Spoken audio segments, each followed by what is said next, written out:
Good morning, my dear student. Welcome once again. I hope you all are fit and fine.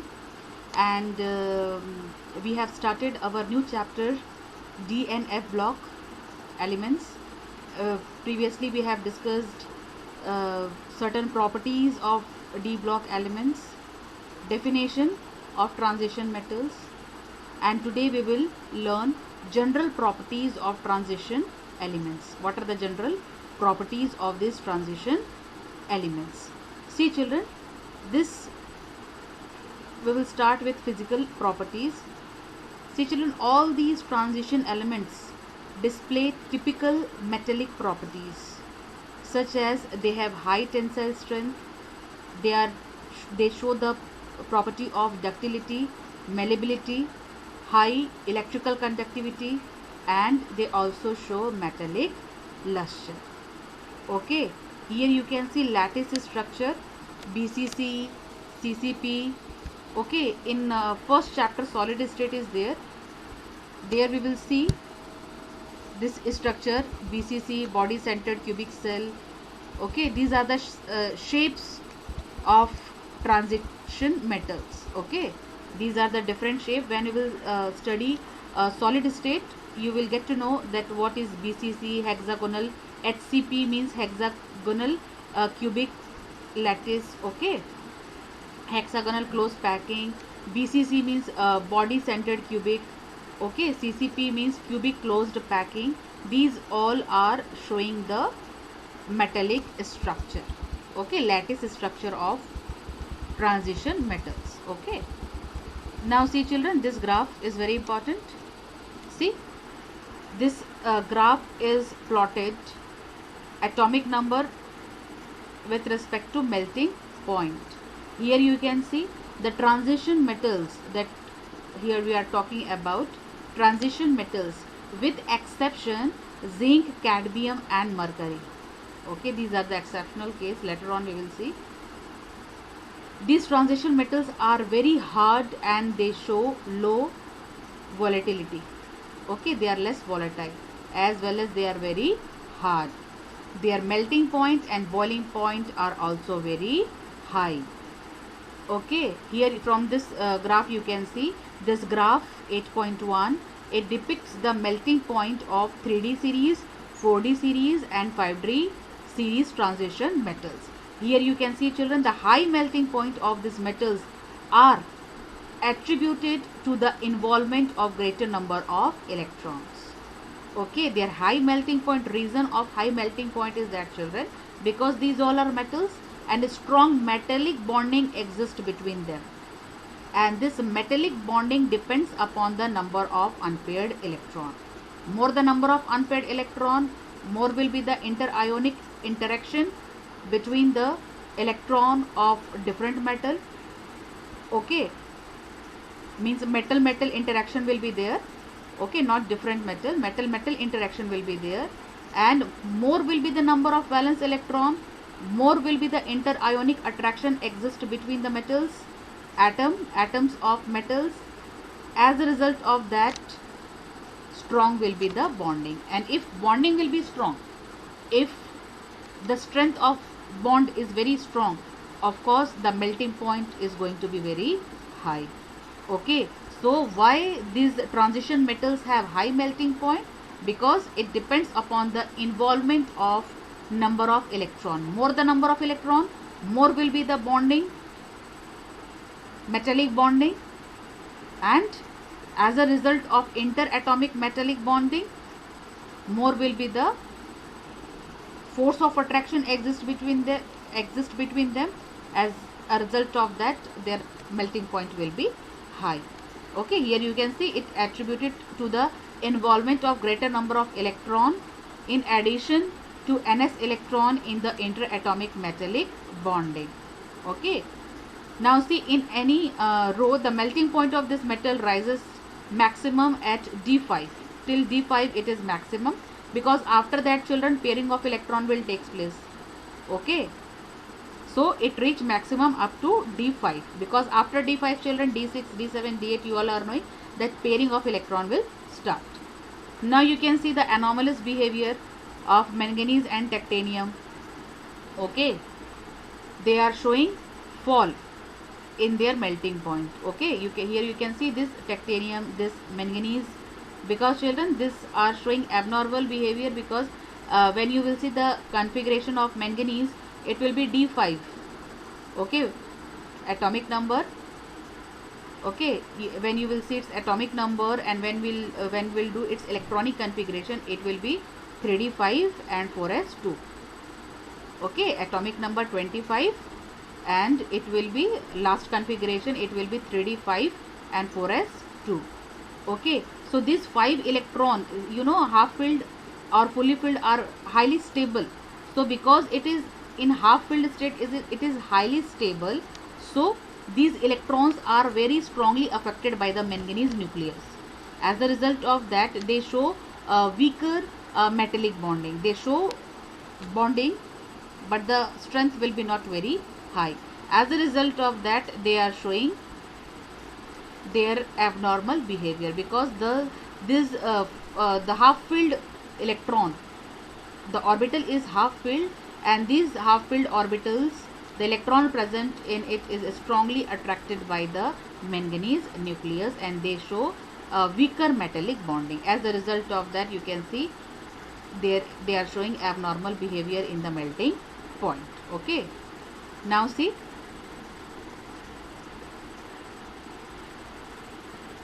they have high enthalpy of atomization. Okay, the enthalpy of atomization is very high. The maximum is at about middle of each series, indicates that one unpaired electron per d orbital is particularly, here in this graph you can see,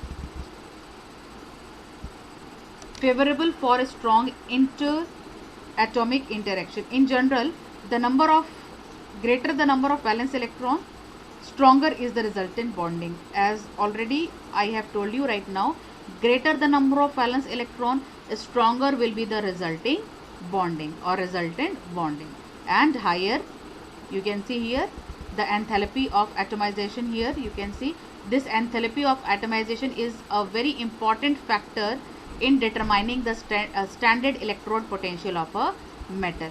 Okay, these all transition metals, they have high enthalpy of atomization. Okay, here you can see enthalpy of atomization in this graph. Okay, as the pairing of electron will takes place, it will get decreases. Okay, this is atomic number with respect to trends in enthalpies of atomization of transition elements. Here you can see in this graph. Okay, it is for, this is 3d, this is 4d, and this is 5d. Okay, so enthalpy of atomization basically depends upon the number of unpaired electron.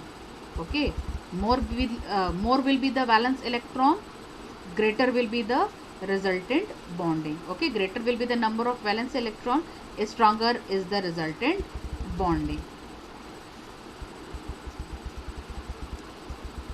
Now see children, variation in atomic size and ionic size of transition metals. Here you can see the graph. Here you can see the atomic size, how gradually it is decreases. Okay, this is for scandium, titanium, vanadium, chromium. This is for manganese, iron, cobalt, nickel, copper, and then zinc. So here you can see how, here I am talking about 3D series. Okay, this is for 3D, then 4D, and then 5D. So basically children, what is happening here? First it is decreases from scandium to chromium, you can see. Then after chromium, manganese, iron, cobalt, nickel, it is same, not much difference in the atomic radii. And further here you can see little bit increase in case of copper, and further atomic radii increases when we will see in case of zinc. So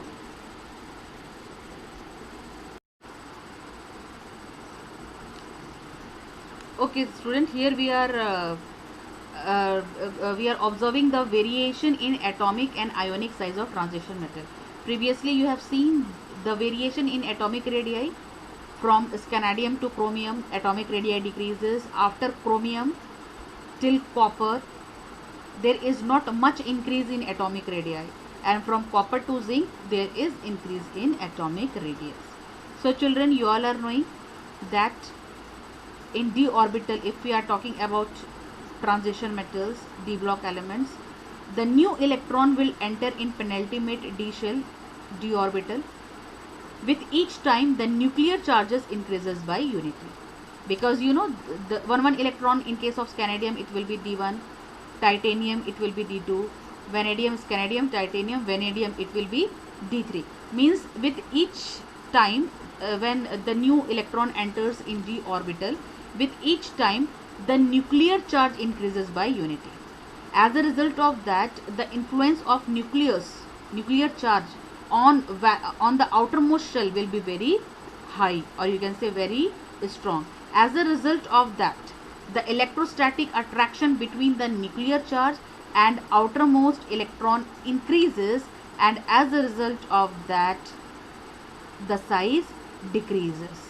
Okay, the ionic radius, if we are talking about ionic radius, it will get decreases. Okay, in initial time, the screening, or you can say the shielding effect of d orbital is not effective. Initially, the shielding effect is not very effective. Okay, so from scandium to chromium, atomic radii decreases because there is a increase in nucleus charge. Okay, because a strong electrostatic force of attraction exists between nuclear charge and outermost electron. Okay, as a result of that, ionic radius decreases. After that, we have observed that after chromium to copper, there is not much variation in atomic radii. Why? Because here, children, two effect will counterbalance each other. Means after that, after chromium, you are knowing d5, d6, d7, d8 it will be there. Shielding effect increases. As a result of shielding effect, the d orbital, the electron present in d orbital will show shielding effect. As a result of that, the outermost electron will experience less force of attraction from nucleus, and at the same time, nucleus effect will work, where nucleus, with the nucleus charge, it will try to attract the valence electron towards itself. Means one force will try to reduce the size, and one factor will try to increase the size. So these two effects, this shielding effect and this nucleus charge effect, they will counterbalance each other. They will neutralize the effect of each other. As a result of that, we are not able to observe much variation in their atomic size, because both factor will counterbalance each other, or you can say both factor will neutralize the effect of each other. Means a shielding effect as well as nucleus effect will counterbalance the effect of each other. As a result of that, there is not much variation in the atomic radii.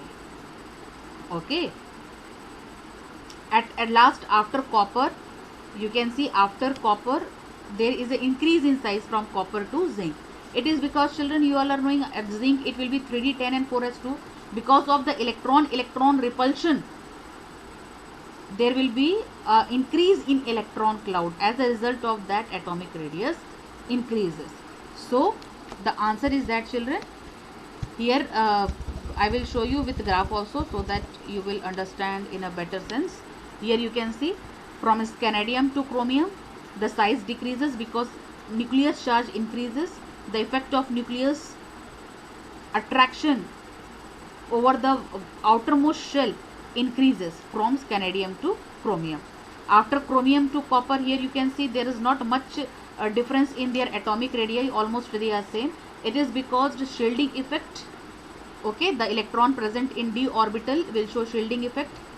Okay, as a result of that, the valence electron will not experience much force of attraction from the nucleus, as well as nucleus effect which try to attract the electron toward itself.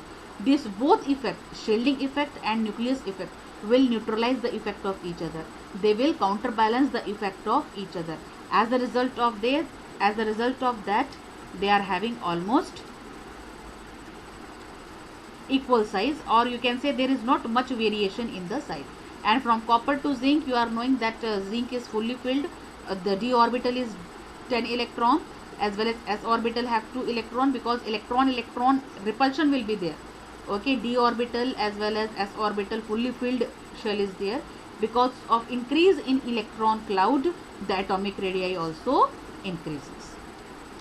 So this is all about your atomic radii, and here you can see that this is for 3D, this is 4D and 5D.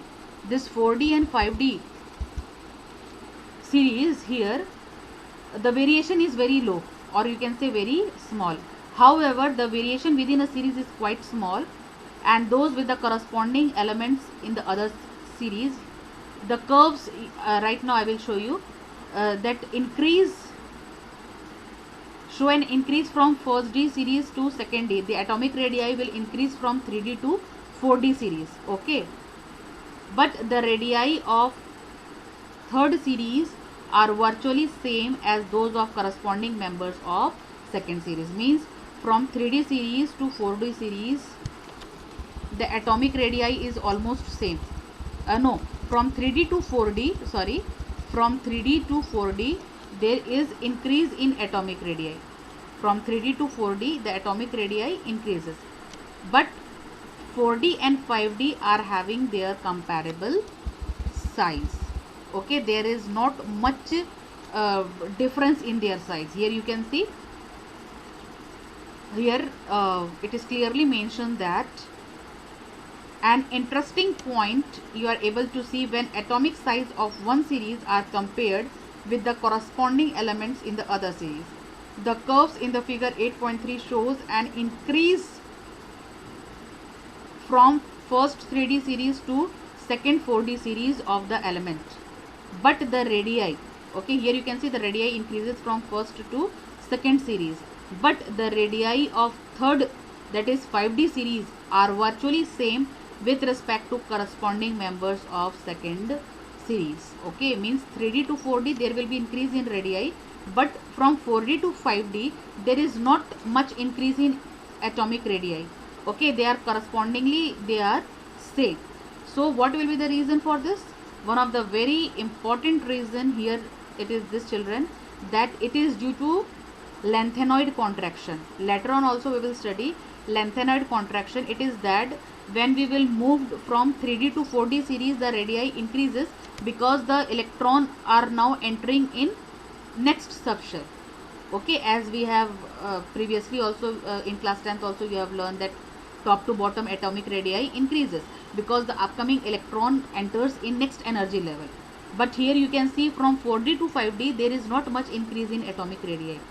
So it is due to lengthenide contraction, or you can say when we will move from 4D to 5D, and when you will see its electronic configuration, you will find out that there is a filling of electron. Okay, filling means FILL. Okay, not filling. Okay, filling of electron, it will be takes place filling of electron of 4f orbital before 5d orbital. Means filling of electron when you will see the electronic configuration in 5D series, you will observe that there is a filling of electron of 4f orbital before 5d orbital. Okay, this result in decrease in atomic radii, which is called lengthenoid contraction. Lengthenoid contraction is filling of 4f orbital before 5d orbital.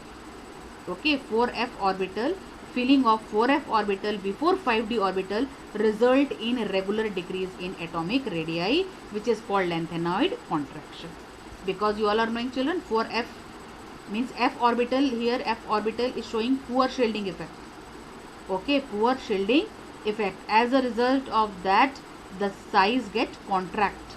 As a result, the radii, atomic radii is almost same of 4D series to 5D series. Okay, this is called lengthenoid contraction.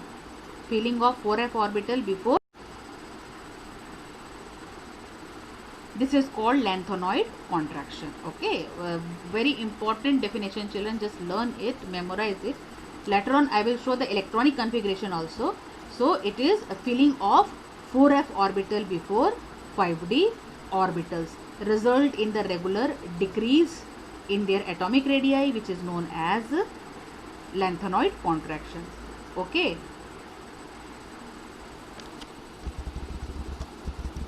This is your lanthanoid contraction. As a result of that, we are not able to uh, uh, see much variation in their atomic radii. As a result of that, zirconium and hafnium, they show almost same radii. Okay. See, the net result as a result of this lanthanoid contraction, that is the filling of 4f orbital before 5d, as a result of this lanthanoid contraction, the second and third transition series, that is 4d and 5d series, exhibit similar radii. Zirconium have atomic radii 160 picometer and hafnium has atomic radii 159 picometer. Okay, you can see that there is not much difference in their atomic radii, and as a result of their similar radii, they show similar physical property as well as chemical properties. Okay, because children, this lanthanoid contraction, filling of 4f orbital before 5d, this f orbital show imperfect shielding effect. Because of the poor shielding effect, the size contracts. Okay, when the shielding effect is not proper, then what nucleus will do? It will attract the electron.